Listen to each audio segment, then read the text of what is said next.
বর্ষার এক সন্ধ্যায় প্রথম দেখা।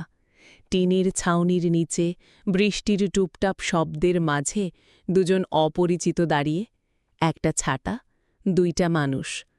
মেয়েটির নাম মায়া, ছেলেটির নাম ছিল রায়ান।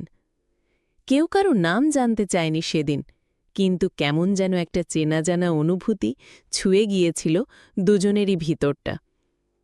এরপর দেখা হঠাৎ করেই, রাস্তায়, বইয়ের দোকানে, চায়ের দোকানে। মায়া সবসময় বলতো, আমরা কি আগেও কোথাও দেখা করেছি? রায়ান হাসত, হয়তো আগের কোনো জন্মে। একদিন হঠাৎ মায়া রায়ানকে জিজ্ঞেস করল, তুমি কি কখনো কাউকে খুব করে ভালোবাসেছ? রায়ান উত্তর দিল না, শুধু চুপচাপ মায়ার হাতটা ধরল।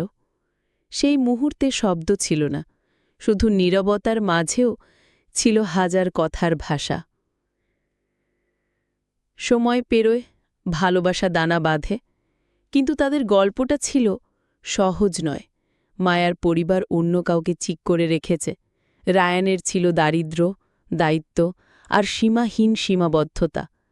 তাদের মাঝে ভালোবাসা ছিল, কিন্তু সমাজ, সময় আর পরিস্থিতি সবকিছু যেন ছিল বিপরীতে। শেষবারের মতো দেখা হয়েছিল শহরের রেল স্টেশনে।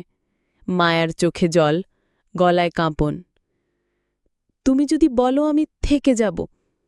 রায়ান কিছু বলে না, তার চোখ দুটো ভেজা, কিন্তু ঠোঁটে একচিলতে হাসি। সে শুধু বলে, তোমার যাওয়াটাই হয়তো আমার ভালোবাসা প্রমাণ করার একমাত্র উপায়।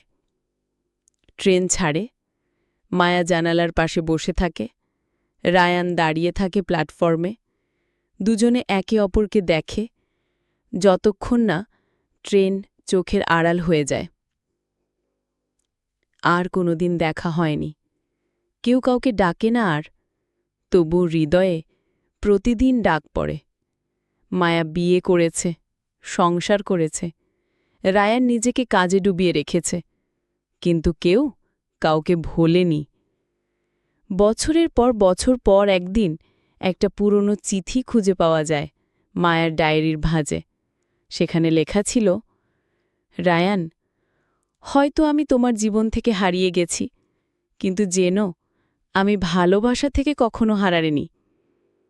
তুমি যদি কখনো আকাশের দিকে তাকাও, আমি হয়তো ঠিক সেই তারা হয়ে থাকব, যেটা কখনো চোখে পড়ে না, কিন্তু সব সময় সেখানে থাকে, নীরবে, চিরকালের মতো। সব ভালোবাসার গল্পে মিলন হয় না, কিছু গল্প বেঁচে থাকে চোখের জল আর বুকের এক কোণে নীরবে জমে থাকা সেই না বলা ভালোবাসায়।